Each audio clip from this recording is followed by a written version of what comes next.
Olá, está no ar o Justiça em Questão, a revista eletrônica do Tribunal de Justiça de Minas Gerais.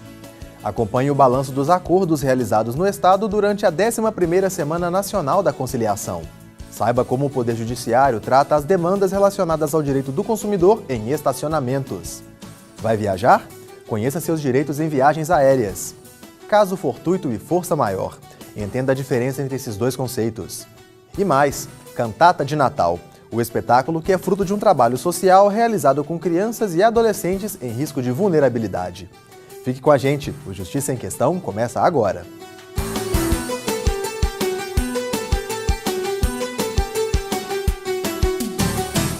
Está no ar o Justiça em Questão, a revista eletrônica do Tribunal de Justiça de Minas Gerais. Cobrança indevida, danos materiais, extravio de bens. Essas questões geram dúvidas para o consumidor que precisa utilizar o serviço de estacionamento. A reportagem de Silvana Monteiro mostra como o direito trata esses casos.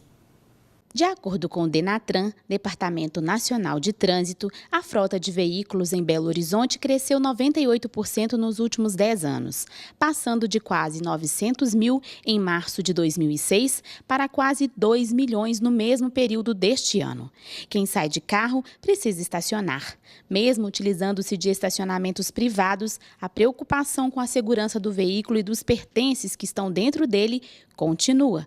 Neste caso, tanto o Código Civil quanto o Código de Defesa do Consumidor instituem a responsabilidade objetiva do prestador de serviço. A responsabilidade objetiva, o estacionamento, ainda que não fosse e não existisse a relação do consumo, ela persiste.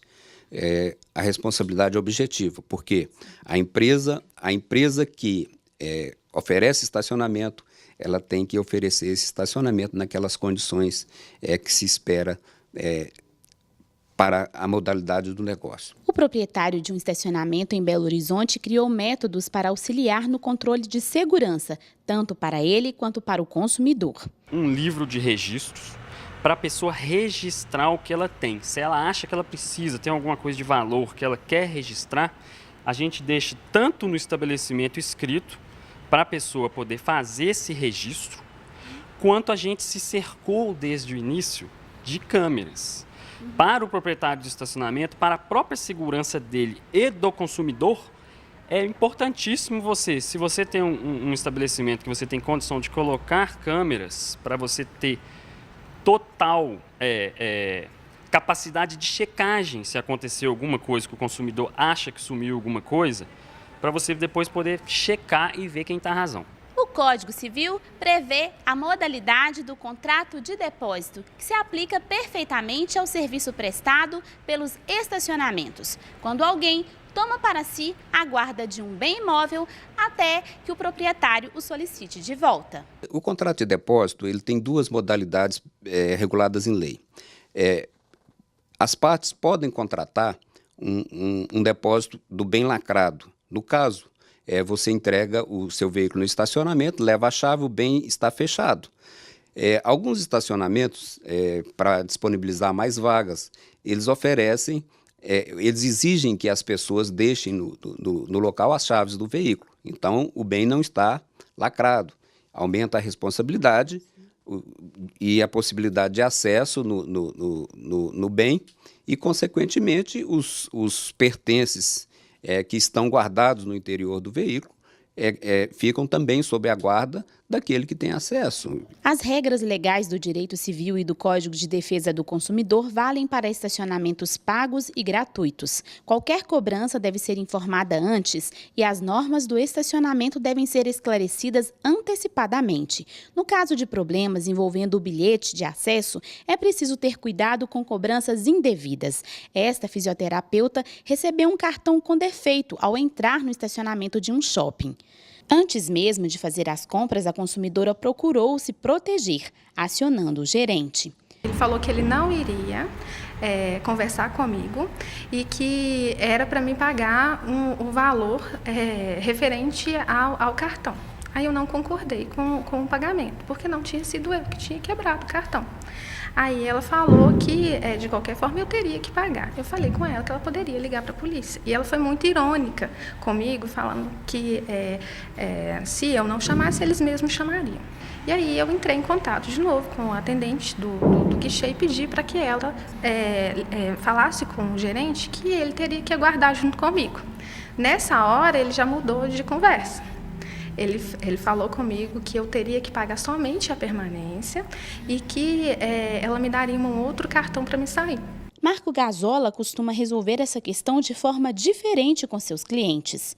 A gente pede o documento do veículo, pede o documento da pessoa, checa a foto, o documento da pessoa, o RG, a carteira dela profissional, qualquer documento que ela tenha foto e que tenha validade, checa com o documento do veículo, dá a baixa no sistema, calcula na mesma hora e libera a pessoa. Não tem essa de perdi o ticket, vai ter transtorno. Não, a gente tem que resolver o problema do cliente, do consumidor. Mesmo que o local faça avisos informando que não se responsabiliza pelos danos causados, o consumidor está protegido.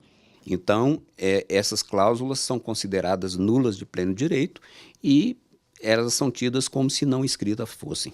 Vivian se sentiu desrespeitada e não usa mais o shopping, mesmo tendo recebido um pedido de desculpas. Me passou que é uma empresa que é muito irresponsável, que ela não soube lidar com uma coisa pequena, que é um cartão quebrado. Imagina se alguém entrasse dentro do shopping, fizesse alguma coisa com o meu carro, roubasse meu carro lá dentro.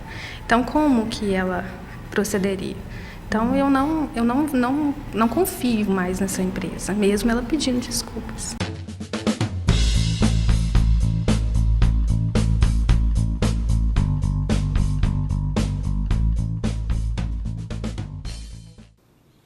No próximo bloco, o JQ mostra o balanço dos acordos realizados no Estado durante a 11ª Semana Nacional da Conciliação e explica a diferença entre caso fortuito e força maior.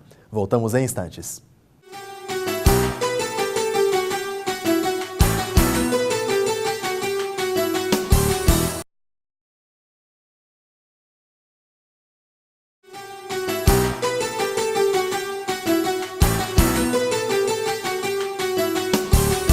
Estamos de volta com Justiça em Questão, a revista eletrônica do Tribunal de Justiça de Minas Gerais. Durante a cerimônia de abertura da 11ª Semana Nacional da Conciliação, foi inaugurado em Belo Horizonte um espaço para atender aos cidadãos e auxiliar na promoção da celeridade do Judiciário Mineiro. Acompanhe. Este ano, durante a cerimônia de abertura da Semana Nacional da Conciliação, foi inaugurado o Fórum de Conciliação, Mediação e Cidadania. O juiz Renan Machado enfatizou as vantagens que o novo espaço irá trazer. Com a mudança para cá, nós ampliamos a nossa capacidade e, mais que isso, vamos poder exercer nossas atividades com uma qualidade maior, fazendo com que isso traga benefício para a sociedade em termos de melhor produtividade e mais conforto.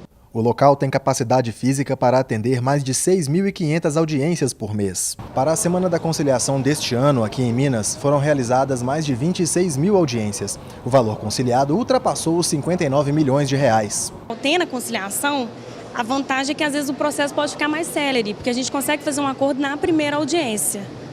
Então, no caso de divórcio, alimentos, vai ser muito mais célere o processo para a parte e até para o judiciário mesmo, tem uma economia. Para atingir números expressivos, a Semana da Conciliação contou com a participação média diária de 357 magistrados, 913 conciliadores e 596 colaboradores, que atenderam a um público de aproximadamente 57 mil pessoas.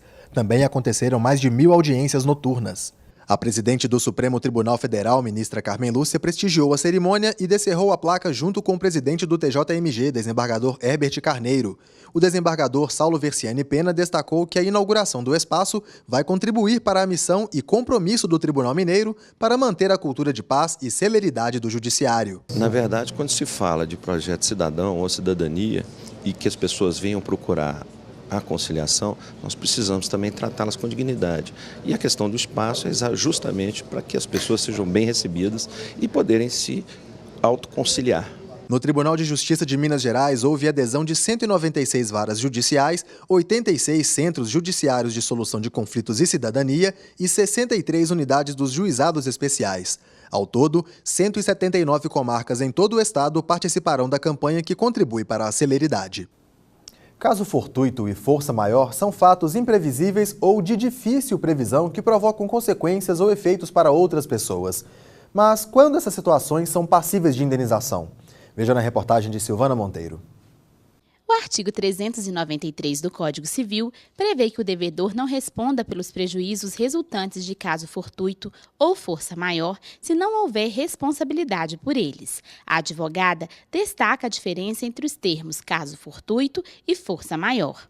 O caso fortuito, eles, assim como a força maior, seriam eventos completamente inevitáveis, superiores a qualquer força do agente, por exemplo, no caso, agente humano. Mas, no caso fortuito, existe também a total imprevisibilidade daquela situação. E na força maior existe uma previsibilidade, mas não uma previsibilidade direta. A médica Vanessa Lobato viveu um momento de força maior. No entanto, consequências mais graves foram evitadas. Estava numa estrada, não tenho muito costume de andar na estrada quando ando mais na cidade. Uma chuva torrencial caiu. Eu não me senti segura em continuar no trajeto, na via. E aí eu procurei um local que fosse mais seguro para parar. Mas enquanto isso não acontecia, eu tentei reduzir a velocidade para que fosse adequada para aquela situação e também que não fosse muito devagar, para eu não ser abarroada, não correr o risco de ter um acidente também mais forte, mais intenso por causa disso. No caso ocorrido com a médica Vanessa, a chuva foi imprevisível, mas os danos que poderiam ocorrer em relação ao fenômeno da natureza foram previstos e evitados. O entendimento sobre o dever de indenizar é construído a partir de cada caso, sobretudo analisando causa e culpa. Um ótimo exemplo e como unanimidade nos tribunais exemplo de caso fortuito é justamente esse, assalto em ônibus. Por quê? Porque encaixa exatamente na teoria do caso fortuito. Imprevisível, por isso inevitável. Então, quando a pessoa tem uma situação de dever de indenizar, quando todos os requisitos da responsabilidade civil são cumpridos, que são esses que eu falei.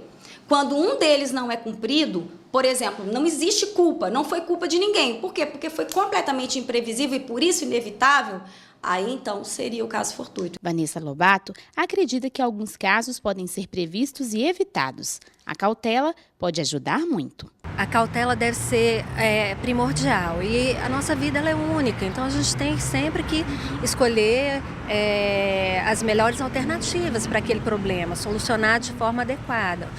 Não ter pressa, pensar que você vai chegar de qualquer maneira, mas estar sempre seguro.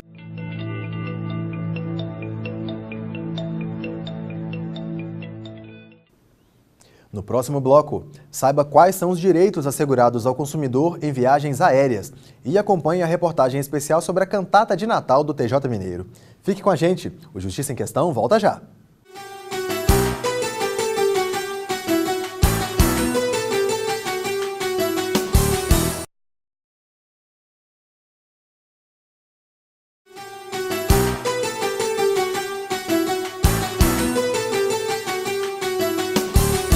Estamos de volta com o Justiça em Questão, a revista eletrônica do Tribunal de Justiça de Minas Gerais. As viagens aumentam com as férias de final de ano que se aproximam. Para explicar os direitos dos consumidores em viagens aéreas, eu conversei com a oficial de apoio judicial Juliana Verli Paganella, do Juizado Especial do Aeroporto Internacional de Confins. Saiba mais da entrevista. Juliana, quais são os direitos dos passageiros em casos de atraso ou cancelamento de voo? No caso de atraso ou cancelamento de voo, quando o passageiro fica no aeroporto aguardando, quando esse prazo é de mais de 1 hora, ele tem direito a ligações telefônicas e o uso da internet que tem que ser oferecido pela companhia aérea. Quando esse atraso é mais de 2 horas, a pessoa tem direito à alimentação adequada no aeroporto. E quando esse atraso é por mais de 4 horas, o passageiro tem direito à acomodação em algum hotel, também oferecido pela companhia aérea.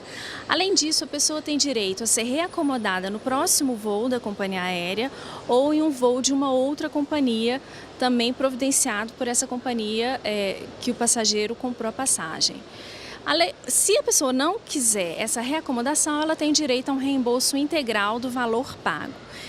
Além disso, a pessoa ainda tem o direito de ajuizar uma ação e requerer uma indenização por danos morais e materiais, caso ela se sinta ainda lesada, e ela pode fazer isso no próprio aeroporto, através do juizado especial ou na comarca de sua residência. Esses não são os únicos casos em que a companhia aérea precisa disponibilizar esses benefícios, né? Não, além do atraso e do cancelamento, existem também as situações de overbooking, existe a situação de problemas com mau tempo, troca de aeronave por manutenção, todos esses casos em que a pessoa é impedida de voar por algum motivo, por culpa da companhia aérea, a companhia tem que respeitar essas normas. Caso esse passageiro tenha a bagagem violada ou extraviada ou furtada, a quem ele pode recorrer? Nesse caso de bagagem extraviada, furtada ou violada, a primeira coisa que o passageiro precisa fazer é entrar em contato com a companhia aérea, relatar o que aconteceu e, se possível, fazer um boletim de ocorrência também, relatando se algum produto, alguma coisa foi extraviada, foi furtada de dentro da bagagem, relatar nos detalhes o que foi furtado. A companhia aérea, de acordo com a ANAC, no caso de extravio de bagagem, tem o prazo de 21 dias para bilhetes internacionais e 30 dias para o caso de voos domésticos para restituir essa bagagem ao passageiro. Agora, independente disso, se a solução que a companhia aérea ofereceu ao passageiro não for satisfatória, o passageiro tem direito a ajuizar uma ação e a requerer os danos materiais e possivelmente morais que ele tenha sofrido. Nós observamos aí que as companhias aéreas elas têm uma série de obrigações, mas eu também queria saber quando os cidadãos devem buscar o juizado especial do aeroporto. O juizado especial do aeroporto, ele está sempre aberto, sempre disponível para o passageiro que tiver qualquer tipo de problema em relação à companhia aérea que tenha acontecido no âmbito do aeroporto nas últimas 24 horas. Então, a gente está aqui para poder tentar solucionar o problema do passageiro junto às companhias aéreas, junto aos supervisores e também junto ao jurídico da companhia aérea para tentar solucionar o problema do passageiro para que aquilo não vire uma ação judicial. Então, esse é o nosso objetivo e muitas vezes, na maioria das vezes, esses acordos são frutíferos, a gente tem bons resultados, os passageiros saem satisfeitos daqui.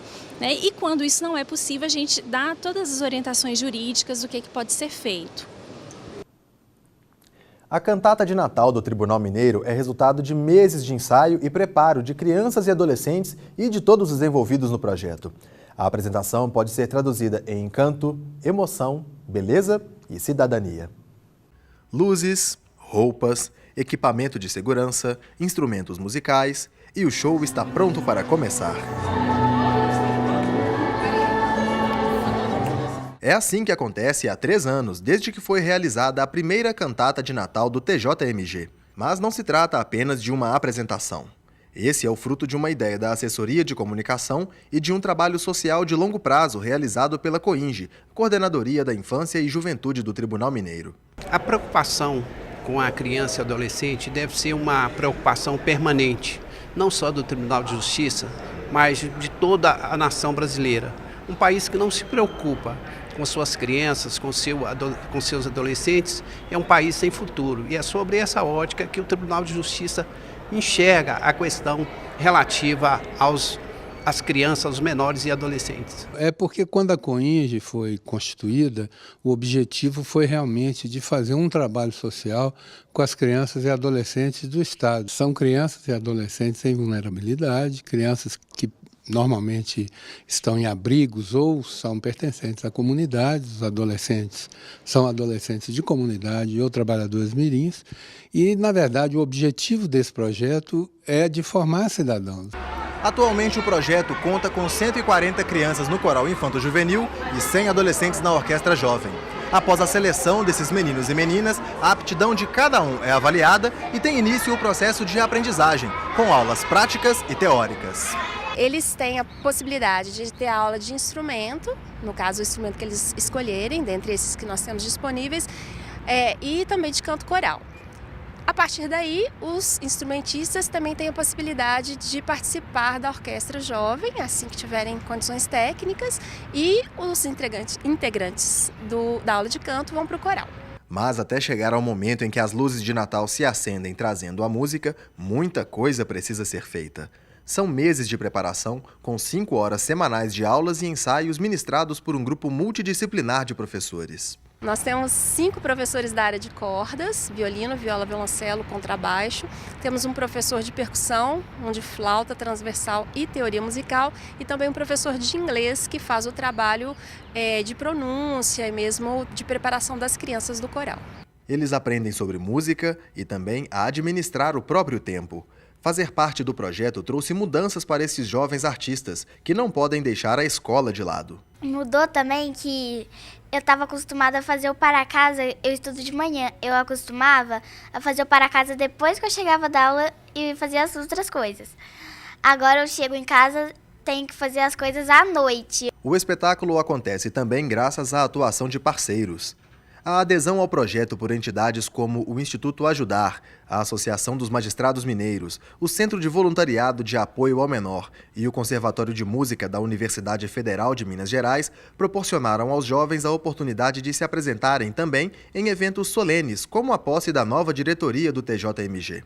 Para a cantata de Natal, o apoio veio também da Companhia Energética de Minas Gerais, do Corpo de Bombeiros e da Associação Profissionalizante do Menor. Sem essa contribuição dos parceiros, seria muito mais difícil esse trabalho que está sendo feito pelo Tribunal de Justiça. Nós temos diversos parceiros, no próprio estado de Minas Gerais, nós temos os meninos da Asprom, que participam da música, que participam do trabalho aqui no Tribunal de Justiça.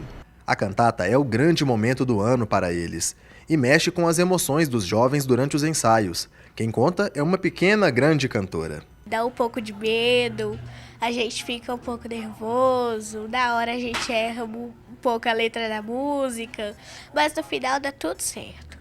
Essa confiança é a prova de que a música colabora com o amadurecimento, e alguns deles, apesar de pequenos, já são grandes em atitude. Eu não vou esconder esse medo, mas eu vou botar minha alegria para fora e vou dar o meu melhor.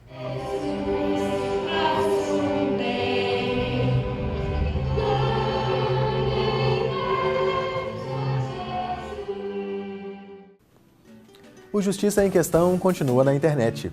Você pode visitar a página do programa no portal do Tribunal de Justiça de Minas Gerais. Acesse tjmg.jus.br e clique na área Imprensa. As reportagens desta e de outras edições também podem ser vistas no endereço youtube.com/Justiça em Questão. Comente, proponha temas e participe do nosso programa. Envie um e-mail para justiçaemquestão@tjmg.jus.br. Um grande abraço e até a próxima edição.